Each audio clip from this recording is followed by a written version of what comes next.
Eu estava com a mão na maçaneta, prestes a bater na porta da minha filha, quando escutei ela planejando me roubar.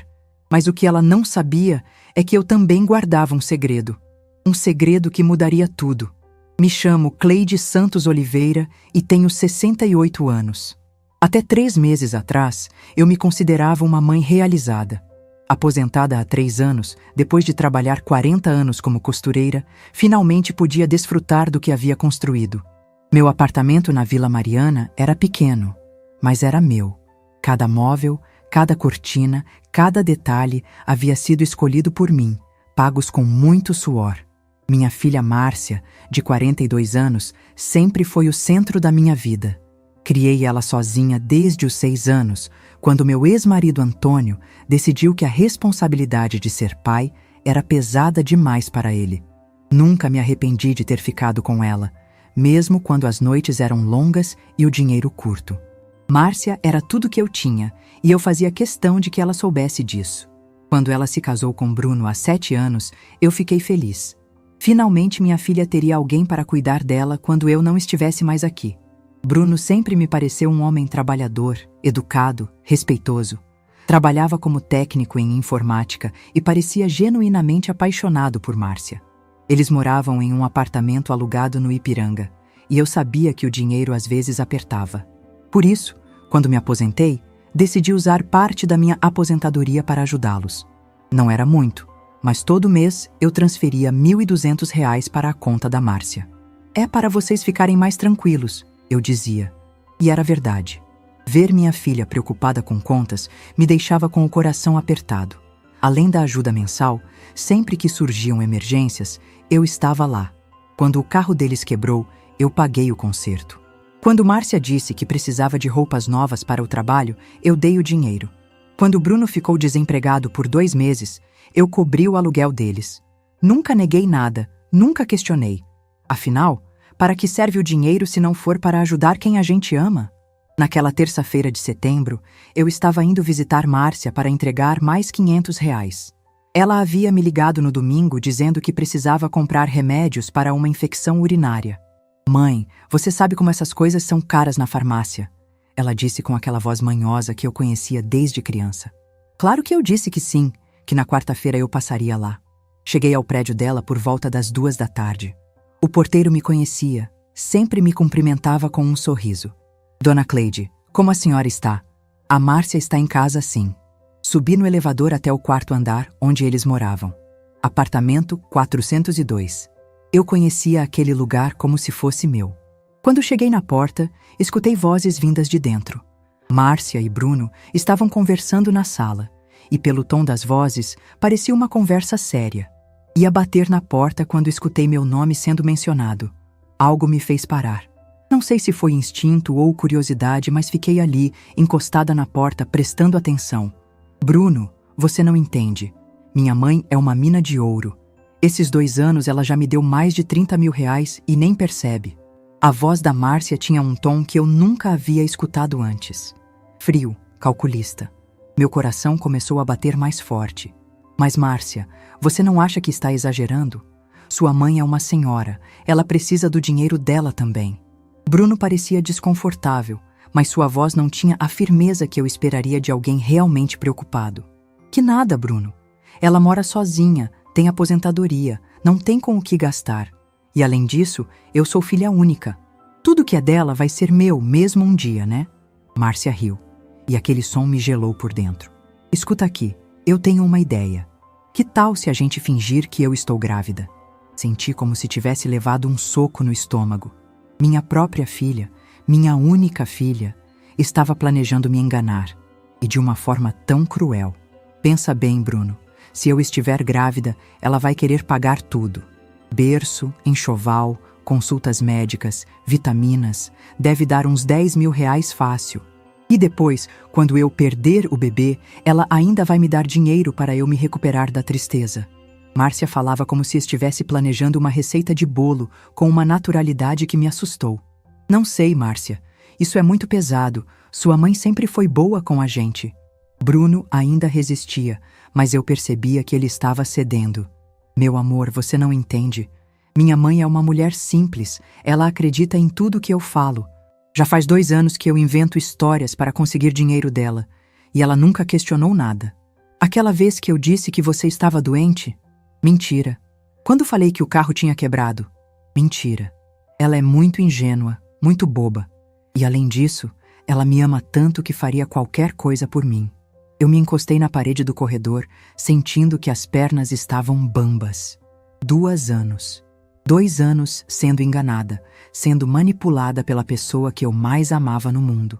Cada história, cada pedido de ajuda, cada lágrima que eu achei que era real, tudo tinha sido uma mentira elaborada.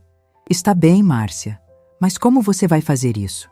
Sua mãe não é idiota, ela vai querer ver exames, vai querer te acompanhar no médico. Bruno já estava entrando no plano, e isso me deixou ainda mais devastada. Relaxa, já pensei em tudo. Vou comprar uns exames falsos na internet, são baratos. E vou inventar que meu médico é particular, que não precisa dela me acompanhar. Ela vai ficar tão feliz com a notícia de que vai ser avó que nem vai questionar. Você vai ver, em 3 meses a gente vai estar com pelo menos 15 mil reais na conta. Escutei passos se aproximando da porta. Rapidamente comecei a descer as escadas, meu coração batendo tão forte que achei que ia explodir. Saí do prédio como se estivesse fugindo, e de certa forma era exatamente isso que eu estava fazendo.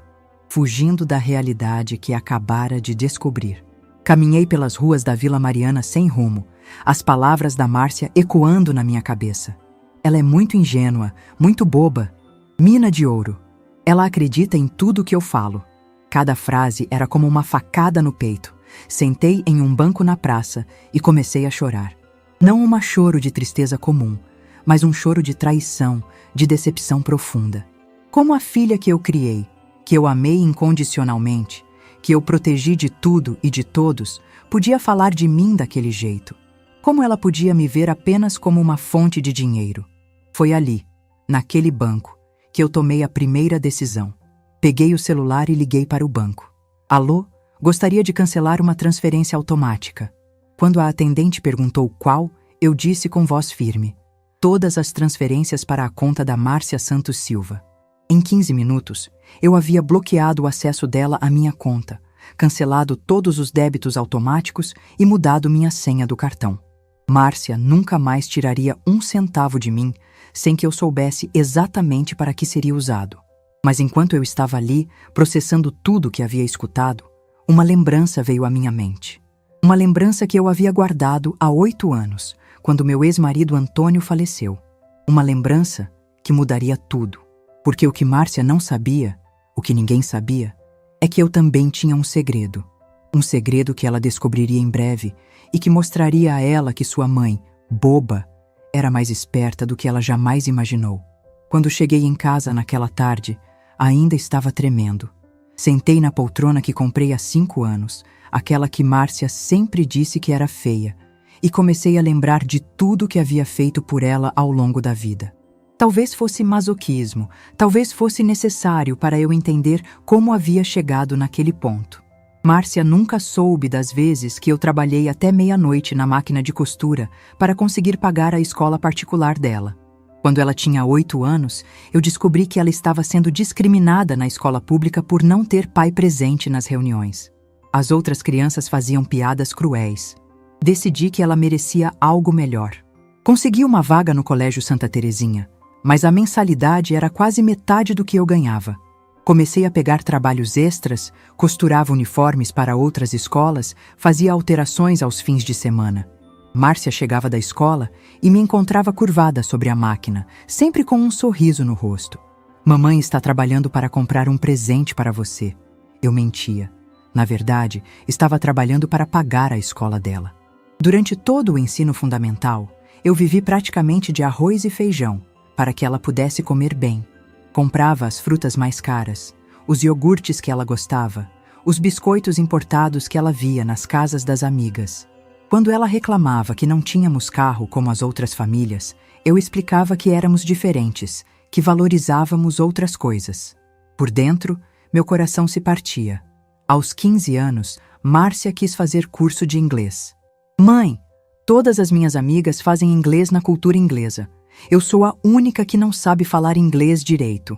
Eu sabia que o curso custava uma fortuna, mas também sabia que ela estava certa.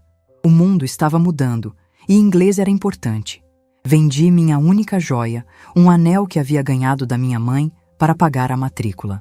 Depois, comecei a trabalhar também aos sábados, costurando roupas para uma boutique no centro. Márcia nunca soube que eu passava os sábados inteiros em pé, cortando e costurando vestidos de festa para madames ricas, só para ela poder frequentar aquele curso. Quando chegou a época do vestibular, Márcia queria fazer administração numa universidade particular.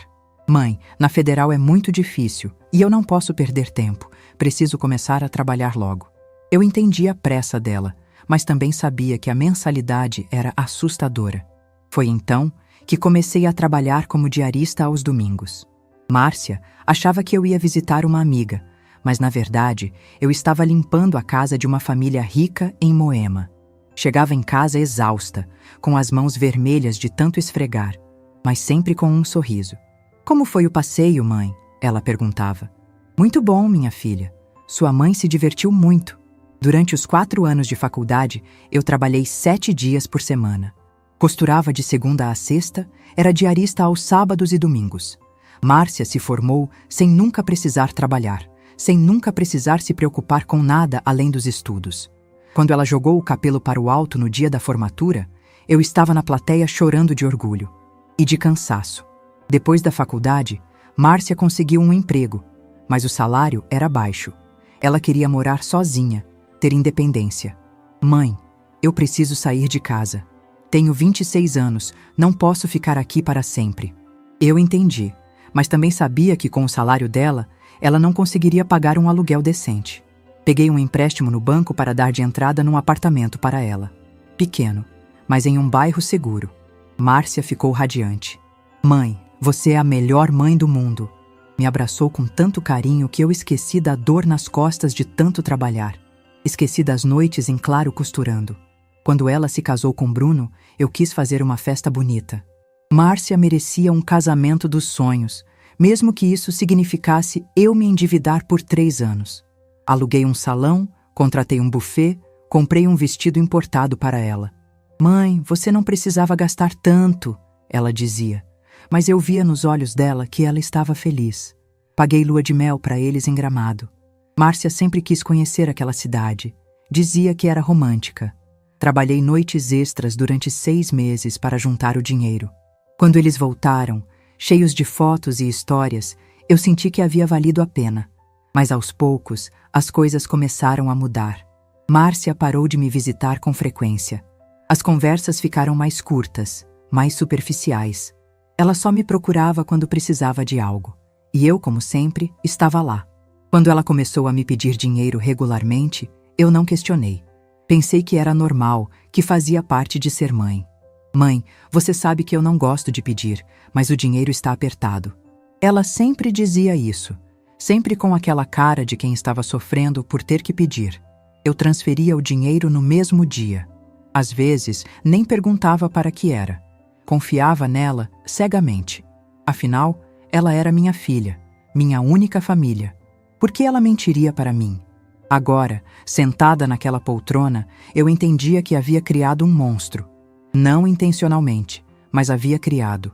Márcia havia aprendido que podia conseguir qualquer coisa de mim sem fazer esforço, sem dar nada em troca. Eu havia ensinado a ela que meu amor não tinha limites, que eu faria qualquer sacrifício por ela. Mas também havia ensinado a ela que eu era uma idiota, que eu era fácil de manipular, que bastava uma história triste, uma lágrima no olho, uma voz manhosa, e eu daria tudo o que ela quisesse. O telefone tocou. Era Márcia. Mãe, você esqueceu de vir aqui hoje? Estava te esperando. A voz dela era doce, preocupada. A voz de uma filha que amava a mãe. Desculpa, minha filha. Tive um imprevisto. Minha voz saiu mais fria do que eu pretendia. Tudo bem, mãe. Você pode vir amanhã? Preciso mesmo daquele dinheiro para os remédios. Sempre os remédios, sempre uma desculpa que tocava meu coração. Vou ver, Márcia. Está tudo bem com vocês? Está sim, mãe. Só preocupada com essa infecção. Você sabe como essas coisas são chatas. Ela riu, e por um momento eu quase acreditei que era verdade. Quase. Está bem, minha filha. Qualquer coisa você me liga. Obrigada, mãe. Te amo. Eu também te amo, Márcia. Desliguei o telefone e comecei a chorar novamente. Porque mesmo sabendo da verdade, mesmo sabendo que ela estava mentindo, eu ainda a amava. Ainda queria acreditar que aquele te amo era real. Ainda queria acreditar que minha filha me amava de volta. Mas agora eu sabia que precisava tomar uma decisão. Não podia mais fingir que não sabia de nada. Não podia mais ser a mãe ingênua que ela achava que eu era. Peguei uma folha de papel e comecei a fazer uma lista. Uma lista de todas as vezes que Márcia havia me pedido dinheiro nos últimos 2 anos. Todas as desculpas, todas as emergências, todos os problemas de saúde que agora eu descobria que eram mentira. Quando terminei, olhei para o papel e não conseguia acreditar. 32 mil reais. Em 2 anos, eu havia dado 32 mil reais para minha filha. Dinheiro que eu havia economizado a vida inteira. Dinheiro que eu havia guardado para minha velhice, para emergências reais. Dinheiro que ela havia roubado de mim com um sorriso no rosto. Naquela noite, não consegui dormir. Fiquei olhando para o teto, pensando em tudo. Pensando na menina que eu havia criado, na mulher que ela havia se tornado. Pensando nos sacrifícios que eu havia feito, no amor que eu havia dado. E pensando também no segredo que eu carregava. O segredo que mudaria tudo, que mostraria para Márcia que ela havia subestimado a mãe boba que ela pensava que eu era. Porque do dia seguinte, eu começaria a colocar meu plano em ação. E Márcia descobriria que algumas lições na vida chegam quando menos esperamos. Na manhã seguinte, acordei com uma clareza mental que não sentia há anos. Não era mais aquela sensação de confusão e dor da véspera. Era como se algo tivesse se reorganizado dentro de mim durante a noite. Talvez tenha sido a raiva, talvez tenha sido a decepção, mas alguma coisa havia mudado. Decidi que precisava conversar com alguém. Não podia guardar aquilo só para mim. Desci até o apartamento da Dona Neuza, minha vizinha do andar de baixo. Éramos amigas há quase 30 anos, desde que me mudei para aquele prédio. Ela sempre foi uma mulher sábia, dessas que falam a verdade mesmo quando dói. Cleide, que cara é essa? Parece que você viu um fantasma. Dona Neuza me convidou para entrar, já preparando café como sempre fazia quando eu aparecia. Sentei na mesa da cozinha dela e comecei a contar tudo. Desde a conversa que havia escutado até a lista que havia feito na noite anterior. Dona Neuza me ouviu em silêncio, balançando a cabeça de vez em quando, fazendo aquelas expressões que eu conhecia bem. Cleide, você quer que eu seja honesta com você? Ela me serviu o café e se sentou na minha frente. Eu sempre achei que a Márcia estava aproveitando demais da sua bondade, mas nunca imaginei que fosse tão calculista assim. Neuza, eu não sei o que fazer. Ela é minha filha, minha única família. Como eu vou confrontar ela? Como eu vou olhar na cara dela sabendo que ela me vê como uma idiota? Minha voz estava tremendo, mas não era mais de tristeza. Era de raiva. Cleide, você tem que entender uma coisa. Você não criou uma filha. Você criou uma pessoa que aprendeu a sugar você sem dar nada em troca. E isso não é amor, é parasitismo. Dona Neuza nunca teve papas na língua, e dessa vez não foi diferente. Mas eu a amo, Neuza.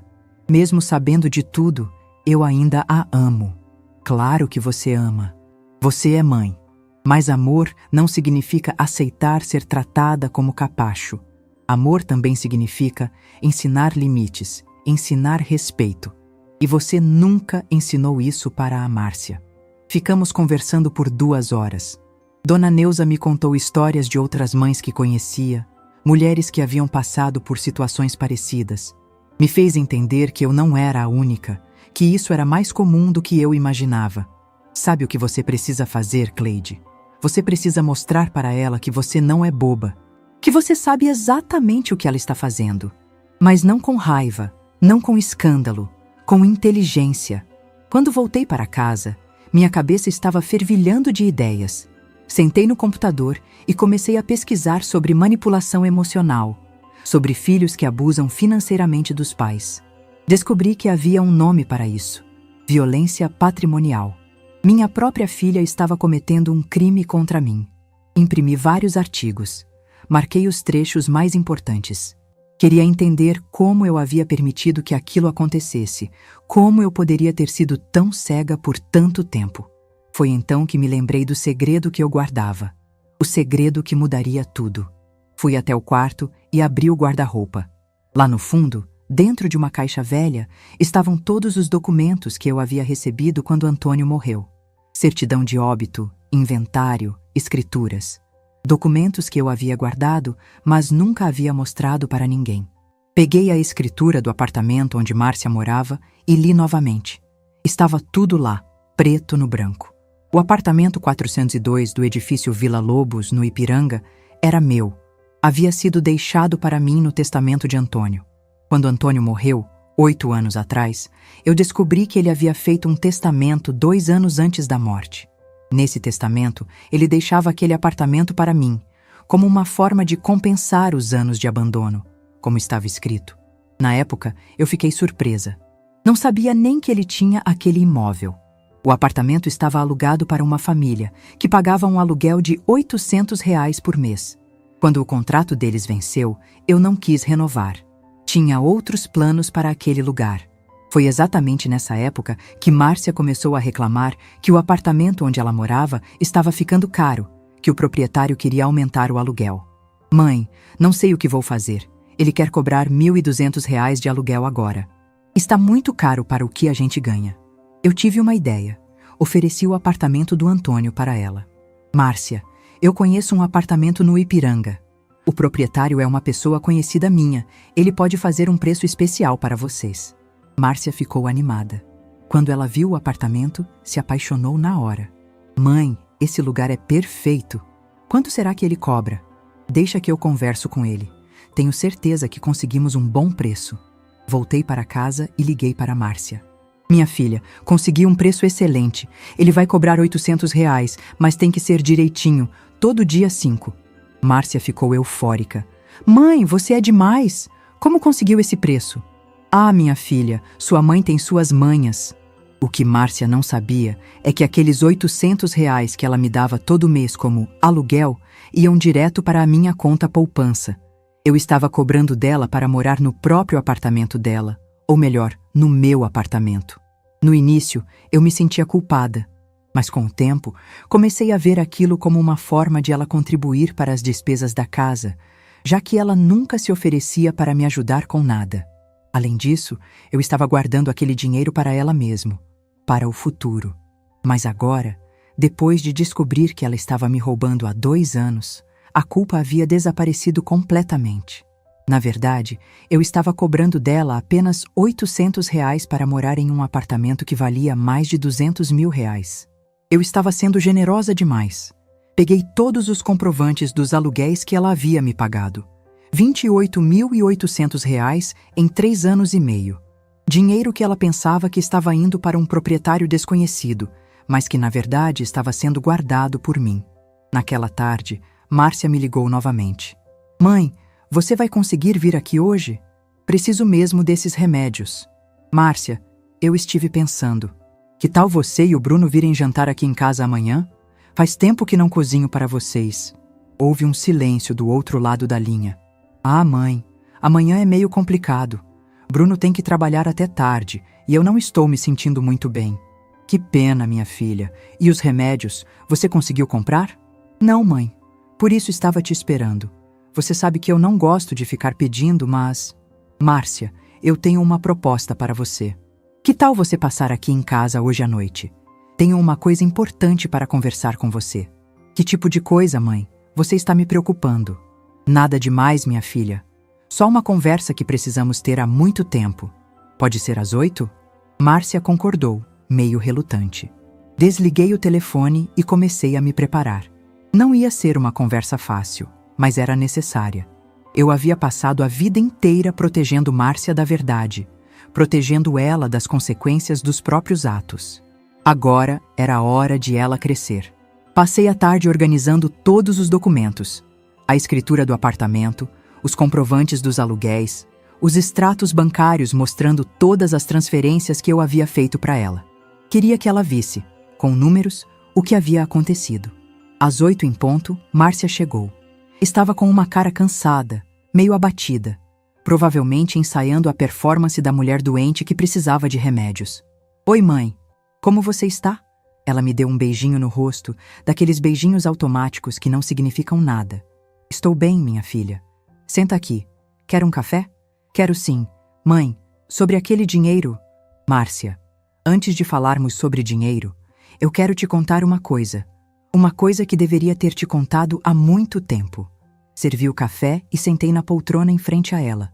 Márcia estava no sofá com aquela expressão de quem está com pressa, de quem quer resolver logo o assunto e ir embora. Minha filha, você lembra quando seu pai morreu? Claro que lembro, mãe. Mas por que você está falando dele?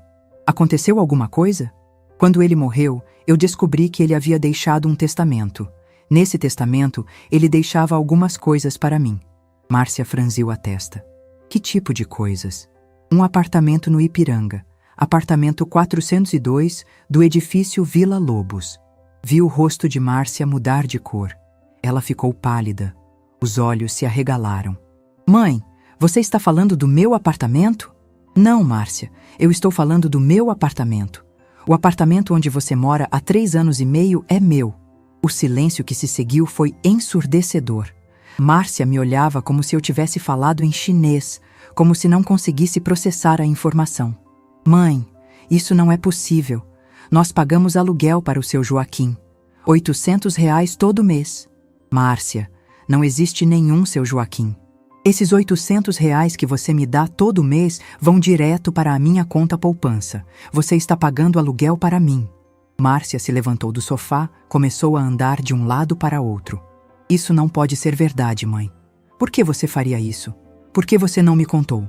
Porque eu quis te dar a oportunidade de morar em um lugar decente, pagando um aluguel justo. R$ 800 por um apartamento daquele tamanho, naquela localização, é quase de graça. Mas mãe, você mentiu para mim. Você me fez pagar aluguel do meu próprio apartamento. Foi nesse momento que eu senti uma calma estranha tomar conta de mim. Uma calma que vinha da certeza de que eu estava certa, de que finalmente estava fazendo a coisa certa. Márcia, você quer falar sobre mentiras? Então, vamos falar sobre mentiras. Peguei os extratos bancários e coloquei em cima da mesa de centro. Nos últimos 2 anos, você me pediu dinheiro 37 vezes. 37 vezes você inventou uma história, uma desculpa, uma emergência. Remédios, conserto do carro, contas em atraso, problemas no trabalho do Bruno. Tudo mentira. Márcia parou de andar e me olhou com uma expressão que eu nunca havia visto. Era medo. Medo de ter sido descoberta. Mãe, do que você está falando? Márcia, eu escutei a conversa que você teve com o Bruno ontem. Escutei vocês planejando fingir uma gravidez para conseguir mais dinheiro de mim. Escutei você me chamando de boba, de ingênua. As pernas de Márcia bambearam. Ela se sentou novamente no sofá, a cara mais pálida ainda. Mãe, você não entende. As coisas estão difíceis. A gente precisava... Precisava mentir para mim? Precisava me tratar como uma idiota? Precisava planejar fingir uma gravidez para me extorquir? Não era extorsão, mãe. Eu ia devolver o dinheiro quando as coisas melhorassem. Márcia, você disse que eu era uma mina de ouro. Disse que eu era boba, que acreditava em tudo. Isso é amor de filha? Márcia começou a chorar. Mas não era mais o choro manipulador que eu conhecia. Era um choro de quem foi pega, de quem não tinha mais como se esconder. Mãe, me desculpa. Eu não queria te machucar. Eu só queria ter uma vida melhor. Márcia, você quer ter uma vida melhor? Então trabalhe para isso. Pare de esperar que eu resolva todos os seus problemas. Pare de me tratar como se eu fosse um banco. Mãe, você não vai me cortar totalmente, vai? Eu sou sua filha. Você não pode me abandonar. Olhei para ela, aquela mulher de 42 anos, chorando como uma criança, e senti uma mistura de tristeza e alívio. Tristeza pela filha que eu havia perdido. Alívio por finalmente ter aberto os olhos. Márcia, eu nunca vou abandonar você. Você é minha filha, e eu te amo. Mas amar não significa aceitar ser desrespeitada. Não significa aceitar ser enganada. Então, o que vai acontecer agora? Agora, minha filha, você vai aprender a ser adulta. Vai aprender que as coisas na vida têm preço, que nada é de graça. E vai aprender que sua mãe não é boba. Naquela noite, pela primeira vez em anos, eu dormi em paz. Não porque o problema estava resolvido, mas porque finalmente eu havia encontrado minha voz. Finalmente, eu havia parado de ser a mãe que sempre dizia sim, que sempre cedia, que sempre se sacrificava. Márcia havia descoberto que eu sabia de tudo. Agora, ela descobriria o que isso significava para o futuro dela. Nos dias seguintes àquela conversa, Márcia tentou me ligar várias vezes. Deixou mensagens no WhatsApp, mandou áudios longos pedindo desculpas. Mas eu não estava pronta para falar com ela ainda. Precisava pensar, precisava planejar meus próximos passos com calma e racionalidade. A primeira coisa que fiz foi procurar ajuda profissional. Doutor. Henrique era filho de uma antiga cliente minha. Havia virado advogado há alguns anos. Quando expliquei a situação para ele, ele foi direto ao ponto. O apartamento era meu, eu tinha todos os documentos que comprovavam isso, e Márcia estava morando lá por minha generosidade, não por direito. Dr. Henrique me explicou que eu poderia pedir para eles saírem do apartamento com um aviso prévio de 30 dias. Como não havia um contrato formal de aluguel, apenas um acordo verbal, eu estava no meu direito legal. Mas ele também me sugeriu uma alternativa que me interessou muito. Em vez de simplesmente despejá-los, eu poderia formalizar a situação. Fazer um contrato de aluguel real com valor de mercado. Um apartamento daquele tamanho, naquela localização, custava no mínimo R$ 1.800 por mês. Isso significava que Márcia teria que pagar mais do que o dobro do que estava pagando. A ideia me agradou. Não era vingança, era justiça. Márcia teria que enfrentar a realidade do mercado imobiliário, sem a proteção da mãe boba que ela pensava que eu era. Passei 3 dias elaborando meu plano. Não queria agir por impulso, queria que tudo fosse pensado, estratégico. Dona Neuza me ajudou muito nesse período, ouvindo minhas ideias e dando conselhos práticos. Durante esses dias, também fiz uma descoberta importante. Comecei a revisar todos os meus gastos dos últimos anos e percebi que não era só o dinheiro das transferências mensais. Havia muito mais. Presentes caros de aniversário, de Natal, de Dia das Mães, jantares em restaurantes caros quando eles vinham me visitar, viagens que eu paguei para eles, roupas que eu comprei para Márcia quando ela dizia que precisava renovar o guarda-roupa. Calculei tudo e cheguei a um número que me assustou. Nos últimos 5 anos, eu havia gastado mais de R$60 mil com Márcia e Bruno. R$60 mil que poderiam estar na minha conta poupança, que poderiam garantir uma velhice mais tranquila para mim. Mas o que mais me doía não era o dinheiro. Era a constatação de que eu havia sido tratada como um recurso, não como uma pessoa. Márcia nunca perguntava como eu estava, se eu precisava de alguma coisa, se eu estava bem de saúde. Ela só aparecia quando precisava de algo. Lembrei-me de todas as vezes que eu havia passado mal e ela não estava disponível. Quando tive uma crise de pressão alta no ano passado, liguei para ela às 7 da manhã. Ela disse que não podia ir me ver porque tinha uma reunião importante no trabalho. Dona Neuza foi quem me levou ao hospital. Quando quebrei o pulso descendo a escada do prédio, 6 meses atrás, Márcia veio me ver apenas no 2º dia. Disse que havia ficado sabendo tarde demais, que o celular estava sem bateria. Mas no mesmo fim de semana, ela postou fotos no Instagram de um churrasco que fez em casa. Esses pequenos detalhes, que na época eu justificava como sendo vida corrida, responsabilidades de adulto, agora ganhavam outro significado. Márcia simplesmente não se importava comigo, além do que eu podia oferecer a ela. Foi então que tomei uma decisão radical. Não ia apenas formalizar o aluguel do apartamento. Ia reformular completamente minha relação com Márcia. Ia estabelecer limites claros, regras definidas. Ia parar de ser a mãe que resolve tudo e começar a ser a mãe que ensina responsabilidade. Procurei um contador para me ajudar a organizar minhas finanças. Descobri que, mesmo tendo gastado tanto dinheiro com Márcia, eu ainda tinha uma situação financeira sólida. Minha aposentadoria era suficiente para viver com dignidade, o apartamento estava quitado e eu tinha uma reserva de emergência. Também descobri que se eu parasse de dar dinheiro para Márcia, poderia até mesmo me dar alguns luxos que nunca me permiti. Poderia viajar, poderia comprar roupas melhores, poderia investir em coisas que me dessem prazer. A ideia de viver para mim mesma, depois de décadas vivendo para os outros, era ao mesmo tempo libertadora e assustadora. Eu havia passado tanto tempo sendo a mãe abnegada que havia esquecido como era ser simplesmente Cleide.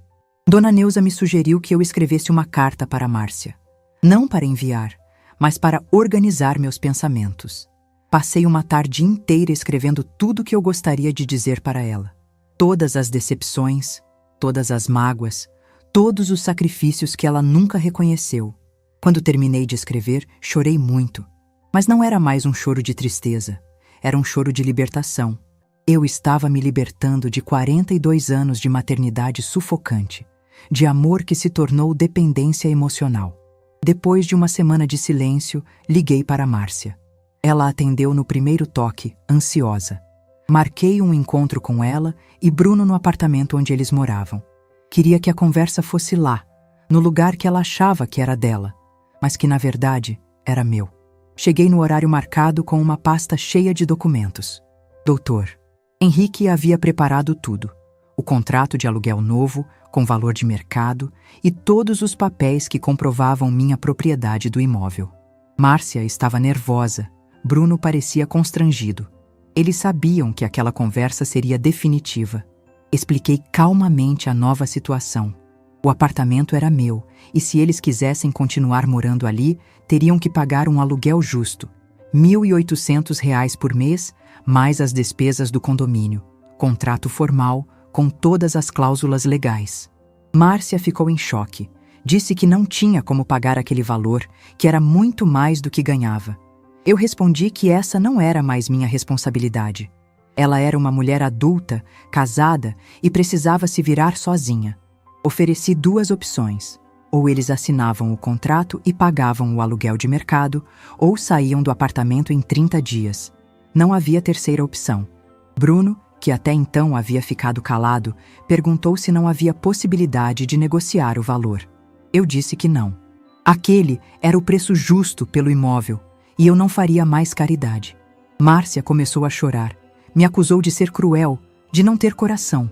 Disse que eu estava fazendo aquilo por vingança, que não parecia mais a mãe que ela conhecia.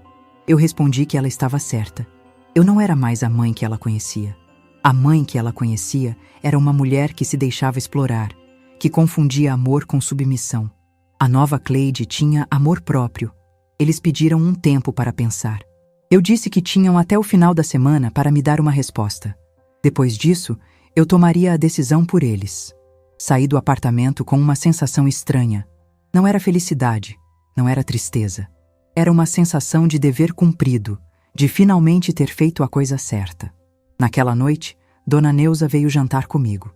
Cozinhei uma lasanha, daquelas que eu só fazia em ocasiões especiais. Conversamos sobre a vida, sobre os planos que eu tinha para o futuro. Pela primeira vez em anos, eu estava fazendo planos que não envolviam Márcia. Planos para mim, para a minha felicidade, para a minha realização pessoal. Estava começando a descobrir quem era Cleide além de ser mãe. E estava gostando da mulher que estava conhecendo. 3 dias se passaram sem nenhuma ligação de Márcia. Eu estava começando a achar que ela havia decidido sair do apartamento sem me avisar, quando o telefone tocou numa quinta-feira à tarde. Bruno quem ligou. A voz dele estava diferente, mais madura, mais respeitosa. Ele pediu para conversar comigo pessoalmente, sem Márcia. Disse que queria esclarecer algumas coisas e que achava que seria melhor conversarmos sozinhos. Aceitei recebê-lo em casa no dia seguinte. Quando ele chegou, pude ver que estava constrangido, mas também determinado a dizer o que tinha na mente. Bruno me contou que havia passado os últimos dias pensando em tudo o que havia acontecido. Disse que sabia que Márcia estava errada, que sempre soube, mas que tinha medo de confrontá-la. Ele revelou que conhecia as mentiras dela há mais tempo do que eu imaginava. Segundo Bruno, Márcia havia começado a inventar emergências para conseguir dinheiro comigo logo depois que eles se mudaram para o apartamento. No início, ele tentava dissuadi-la, mas ela sempre tinha uma justificativa.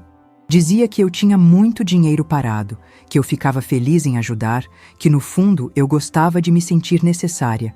Com o tempo, Bruno se acostumou com a situação. Ele mesmo havia se beneficiado daquele dinheiro, então parou de questionar. Mas quando Márcia sugeriu fingir uma gravidez, ele percebeu que as coisas haviam ido longe demais. Bruno me pediu desculpas. Disse que se sentia culpado por ter permitido que a situação chegasse naquele ponto. Também me revelou algo que eu não esperava. Ele queria assinar o contrato de aluguel pelo valor de mercado.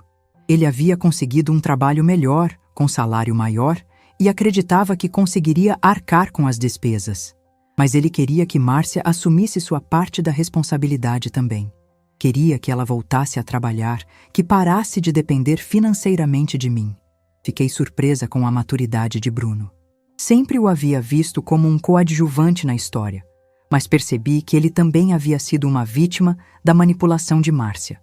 Ela o havia convencido de que eu era uma fonte inesgotável de recursos, que não fazia diferença para mim dar dinheiro para eles. 2 dias depois, Márcia finalmente me ligou. Mas não era a Márcia chorosa e manipuladora que eu esperava. Era uma Márcia diferente, mais séria, mais direta. Ela disse que havia conversado muito com Bruno e que havia entendido a gravidade da situação. Disse que queria assinar o contrato e que estava procurando um emprego melhor para conseguir arcar com as despesas. Mas o que mais me surpreendeu foi quando ela me pediu para conversar pessoalmente. Não para negociar, não para me convencer de nada. Ela disse que queria me pedir perdão de verdade. Marcamos um encontro em um café perto da minha casa. Quando Márcia chegou, pude ver que ela estava diferente. Mais magra, com olheiras, mas com uma expressão que eu não via há anos. Era como se ela tivesse acordado de um sonho. Márcia me contou que havia passado os últimos dias refletindo sobre nossa relação. Disse que havia percebido que nunca me viu como uma pessoa, apenas como uma mãe, que nunca se perguntou se eu estava bem, se eu precisava de alguma coisa, se eu tinha sonhos próprios. Ela me pediu desculpas por ter me tratado como um banco. Disse que sabia que o que havia feito era imperdoável, mas que queria tentar reconstruir nossa relação de uma forma diferente. Márcia também me revelou que havia começado a fazer terapia. Disse que precisava entender por que havia se tornado uma pessoa tão egoísta, porque havia perdido a capacidade de amar sem interesse. Escutei tudo em silêncio. Parte de mim queria acreditar que ela havia mudado de verdade, mas outra parte estava cética. Eu havia sido enganada por tanto tempo que não conseguia mais confiar facilmente. Disse para Márcia que apreciava as desculpas, mas que palavras não eram suficientes. Se ela realmente queria reconstruir nossa relação, teria que provar através de ações, começando por assumir a responsabilidade financeira da própria vida. Márcia concordou. Disse que assinaria o contrato de aluguel e que faria o possível para honrar os compromissos. Também disse que entendia se eu não quisesse mais ajudá-la financeiramente, que era justo depois de tudo que havia acontecido. 3 meses se passaram desde aquela conversa. Márcia e Bruno assinaram o contrato e estão pagando o aluguel em dia. Márcia conseguiu um emprego melhor e está se esforçando para ser mais independente. Nossa relação mudou completamente. Márcia não me liga mais pedindo dinheiro. Quando nos falamos, ela pergunta como eu estou. Conta sobre o trabalho dela, sobre os planos que tem com Bruno. Às vezes ela me convida para almoçar e ela paga a conta. Não posso dizer que confio totalmente nela ainda. A mágoa ainda está lá, e talvez sempre esteja. Mas estou aprendendo a ter uma relação diferente com minha filha. Uma relação baseada no respeito mútuo, não na dependência. Eu também mudei muito neste período. Comecei a viver para mim mesma de uma forma que nunca havia experimentado. Viajei pela primeira vez em anos, fui para a praia com Dona Neuza. Comprei roupas novas, mudei o corte de cabelo, comecei a frequentar um grupo de dança para a terceira idade. Descobri que aos 68 anos eu ainda tinha muito a viver, que eu podia ser feliz sem precisar ser útil para alguém, que eu podia ser amada pelo que sou, não pelo que posso oferecer. O dinheiro que eu economizei parando de sustentar Márcia está sendo bem investido. Parte dele está numa poupança para emergências. Parte está sendo usada para coisas que me dão prazer. Pela primeira vez na vida, estou gastando dinheiro comigo mesma sem culpa. Às vezes me pergunto se fui muito dura com Márcia. Se uma mãe deveria perdoar incondicionalmente, independente do que os filhos fazem. Mas depois lembro da conversa que escutei, das palavras cruéis que ela disse, da frieza com que planejou me enganar. Acho que perdão não significa aceitar qualquer comportamento. Perdão é dar uma nova chance, mas com limites claros. É amor com dignidade, não amor com submissão. Márcia está aprendendo a ser uma filha adulta, e eu estou aprendendo a ser uma mãe que se respeita. Não sei se nossa relação voltará a ser como era antes, mas tenho certeza de que agora ela é mais honesta. Hoje, quando olho para trás, não sinto mais raiva. Sinto alívio. Alívio de ter descoberto a verdade antes que fosse tarde demais. Alívio de ter encontrado minha voz antes de me tornar uma velhinha amarga e explorada. Minha história não teve um final feliz como nos filmes. Não houve uma reconciliação emocionante, não houve lágrimas de arrependimento sincero, mas teve algo melhor. Teve justiça. Justiça emocional para uma mulher que passou a vida inteira dando amor e recebendo migalhas. Justiça para uma mãe que confundiu amor com servidão. Justiça para uma pessoa que finalmente aprendeu a se valorizar. E se tem uma coisa que aprendi com tudo isso, é que nunca é tarde para recomeçar. Nunca é tarde para dizer não. Nunca é tarde para escolher a dignidade em vez da paz a qualquer preço. Aos 68 anos, eu não descobri apenas que minha filha estava me enganando. Eu descobri que eu estava me enganando também. Estava me enganando ao acreditar que amor significa aceitar qualquer coisa, que ser mãe significa ser capacho. Agora eu sei que o amor verdadeiro às vezes precisa ser duro para ser real, e que a maior lição que uma mãe pode ensinar para um filho é o valor da dignidade própria. Minha filha me ensinou, sem querer, que eu valia mais do que imaginava, e por isso, de uma forma estranha, eu até sou grata pela dor que ela me causou. Porque foi essa dor que me fez despertar para a vida que eu realmente merecia viver. Se essa história tocou seu coração, deixe seu like, se inscreva no canal e comente aqui embaixo. No meu lugar, o que você faria? Sua mensagem pode iluminar o dia de alguém.